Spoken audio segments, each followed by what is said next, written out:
Hello दोस्तों, आप लोगों का स्वागत है नए लेक्चर में। ये जो लेक्चर होने वाला है क्लास 10th के कक्षा 10 के भूगोल जो है, जो जिसे जियोग्राफी कहा जाता है इंग्लिश में, उसका अध्याय नंबर दूसरा है वन जीव संसाधन। उसका लेक्चर नंबर 2 है। इससे पहले हम लोग लेक्चर नंबर 1 देख चुके हैं, जिसमें बहुविकल्पी प्रश्न यानी मल्टीपल चॉइस क्वेश्चन देखे हैं। 1 नंबर वाले प्रश्न वो कहा जाता है, वो होता ही, कहा नहीं जाता, वो होता ही है। और आज का जो लेक्चर होने वाला है वो 2 अंक वाले प्रश्न हैं। और आप लोगों को गारंटी के साथ कहता हूँ, वीडियो को लास्ट तक देखिएगा और इससे बाहर से आपको क्वेश्चन नहीं मिलेगा। जितने भी क्वेश्चन मिलेंगे सब के सब यहीं से मिलेंगे, 101% गारंटेड। बोर्ड से रिलेटेड है। अगर आप यूपी बोर्ड और बिहार बोर्ड में हैं तो स्पेशली आप लोगों के लिए ये तो 1000% है कि यहीं से आएगा। तो चलिए बिना वक्त गवाए शुरू करते हैं। प्रश्न पहला क्या है, तो पहला क्वेश्चन देखते हैं।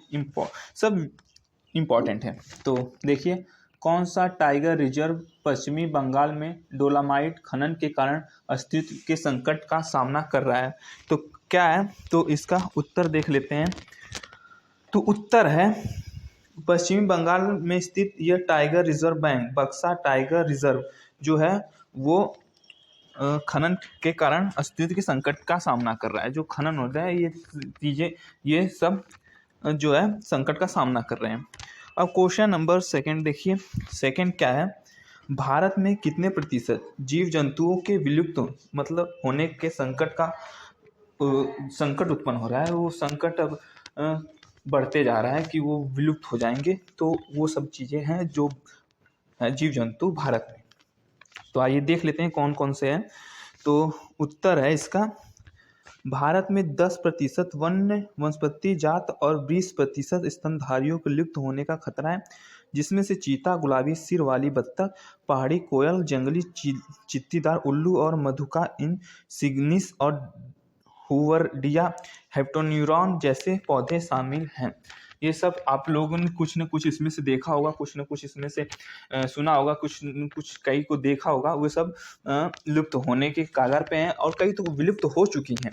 इसमें दिया नहीं है क्योंकि कई तो विलुप्त हो चुकी हैं। तो आइए अब आगे देखिए, क्वेश्चन नंबर 3 देखते हैं। थर्ड क्या है, सॉरी 1 मिनट, इसको बड़ा करते हैं। तीसरा देखिए, किन वनों को अवर्गीकृत वन कहते हैं? अवर्गीकृत वन किसे कहते हैं? तो उत्तर देखिए, अन्य सभी प्रकार के वन और बंजर भूमि जो सरकार, व्यक्तियों और समुदाय के स्वामित्व में होते हैं, अवर्गीकृत वन कहते हैं। जिसका स्वामित्व सरकार और व्यक्तियों के समुदायों और व्यक्तियों के हाथों में होता है। जैसे कि किसी कई ग्रुप लोग हैं या फिर सरकार है, सरकार पे उस जमीन और वहाँ के चीज़ों पे हक है, और किसी व्यक्ति का हक है, किसी समुदाय का हक है, तो उन्हें अवर्गीकृत वन कहते हैं। आइए क्वेश्चन नंबर 4 देखते हैं। चिपको आंदोलन का उद्देश्य बताइए। चिपको आंदोलन जो था उसका मुख्य उद्देश्य क्या था? तो उत्तर है, चिपको आंदोलन में हिमालय में वन कटाई को रोकने एवं सामुदायिक वनीकरण अभियान चलाने के लिए यार क्या क्या नाम है, सॉरी फिर से देख लिए।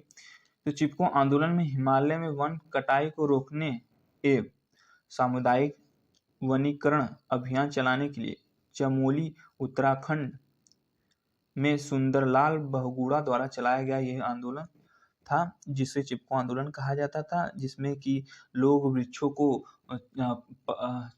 से चिपक कर उसे बचाते थे कटने से। नहीं तो लोग अगर ऐसा नहीं करते तो आज शायद ही भारत में वृक्ष कहीं देखने को मिलता, क्योंकि लगभग जिस हिसाब से कटाई चल रही थी ना, वो तो अब तक तो कोई वृक्ष रहता ही नहीं यहाँ, सिर्फ मैदान ही एकदम राजस्थान जैसा हो जाता है। प्रश्न 5वां देखिए, प्रजातियां जो अपने निवास स्थान पर नहीं पाई जाती हैं उन्हें क्या कहते हैं? तो उन्हें लुप्त प्रजातियां कहा जाते हैं जो अपने निवास स्थान पर नहीं पाई जाती हैं। प्रश्न 6वां देखिए, किन वर्ष एशियाई चीते को भारत में लुप्त घोषित किया गया? किस वर्ष में? 1992 वर्ष ईस्वी में, जो 1992 वर्ष में एशियाई चीतों को विलुप्त घोषित कर दिया गया था। प्रश्न 7वां देखिए, जैव आरक्षित से क्षेत्र किसे कहते हैं या फिर जैव आरक्षित क्षेत्र क्या होते हैं? तो उत्तर देखिए, जैव विविधता संरक्षण हेतु बनाए गए क्षेत्र को जैव आरक्षित क्षेत्र कहते हैं। फूलों की घाटियां उत्तराखंड तथा नीलगिरी दक्षिणा जैव आरक्षित क्षेत्र के उदाहरण हैं। तो ये सब चीजें हैं। प्रश्न 8वां देखिए, पारिस्थितिक तंत्र को स्पष्ट कीजिए। पारिस्थितिक तंत्र क्या होता है, इसको स्पष्ट करना है। तो आइए पारिस्थितिक तंत्र के बारे में जान लेते हैं। तो उत्तर देखिए, पेड़ पौधे जानवरों मनुष्य तथा अन्य वस्तुओं के बीच संबंध पारिस्थितिक तंत्र कहलाता है। ये सब एक दूसरे पर निर्भर हैं, एक के बिना दूसरे का अस्तित्व संभव नहीं है। वरना जानवर पेड़ पौधों पर निर्भर हैं, मनुष्य भी पेड़ पौधे और जानवरों पे ही निहित हैं। अगर एक ना हो तो सब कुछ बदल जाएगा, कुछ नहीं रह पाएगा। आइए नेक्स्ट क्वेश्चन देखते हैं। क्वेश्चन नंबर 9वां देखिए। प्रश्न नंबर 9वां, दुर्बल जातियां किसने कहते हैं, क्या होती हैं दुर्बल जातियां?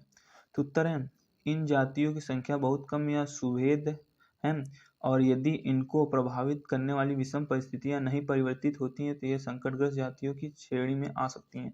तो मतलब जो इनको नष्ट कर रही है, अगर उन्हें नहीं बंद किया गया तो ये संकटग्रस्त जातियों की श्रेणी में आ जाएंगी और फिर एक दिन विलुप्त हो जाएंगी। प्रश्न 10वां देखिए, प्राकृतिक वनस्पति किसे कहते हैं? उत्तर है, वे पेड़ पौधे झाड़ियां घास आदि जो मानवीय हस्तक्षेप के बिना उग जाते हैं उन्हें प्राकृतिक वनस्पति कहा जाता है। कई कई ऐसा जगह नहीं होता है कि कोई पेड़ ना लगाएं, कुछ ना लगाएं, वहां तब भी वन हो जाए या फिर बहुत झाड़ीदार पेड़ पौधे उग जाए या फिर कोई भी अच्छा भी पेड़ उगता है तो उसे ही प्राकृतिक वनस्पति कहते हैं। प्रश्न 11वां देखिए, हिमालय क्षेत्र में पाए जाने वाले प्रमुख जीव कौन से हैं? उत्तर है, हिमालय क्षेत्र में जंगली भेड़, पहाड़ी बकरी, साफिन एक लंबे सींग वाली जंगली बकरी जो होती है, श्रू तथा टेम्पो उल्लेखनीय है। पांडा और हिम तेंदुआ हिमालय के केवल ऊंचे क्षेत्रों में पाए जाते हैं। ये चीजें हैं। अब प्रश्न नंबर 12वां देखिए। प्रश्न नंबर 12वां क्या है?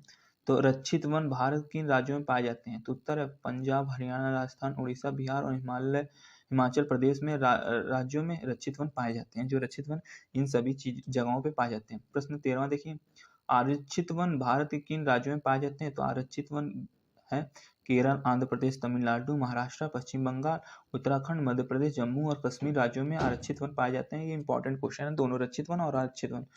ठीक है, तो अच्छे से तैयारी कर लीजिएगा। अब आइए प्रश्न नंबर 14 में देखते हैं। वन्य जीव अधिनियम 1980 और 1986 में किन जीवों को रक्षित जाति में शामिल किया गया? तो उत्तर है, इस अधिनियम के तहत सैकड़ों तरह की तितलियां, पतंगों, भृंगों एक ड्रैगन फ्लाई को संरक्षित जाति की श्रेणी में शामिल किया गया। ठीक है, अब आइए नेक्स्ट क्वेश्चन देखते हैं। 15वां, ये इंपॉर्टेंट नहीं था। 14वां, वनों के निम्नीकरण के क्या कारण है? जो वनों का निम्नीकरण है उसका क्या कारण है? तो उत्तर देखिए, स्वतंत्रता प्राप्ति के बाद कृषि क्षेत्र का विस्तार, स्थानांतरित झूम खेती अथवा स्लैश अर्बन खेती के लिए वनों की कटाई, उपनिवेश काल में रेल लाइन, कृषि व्यवसाय, वाणिज्य, वानिकी और खनन क्रियाओं में वृद्धि वनों के निम्नीकरण के कारण है।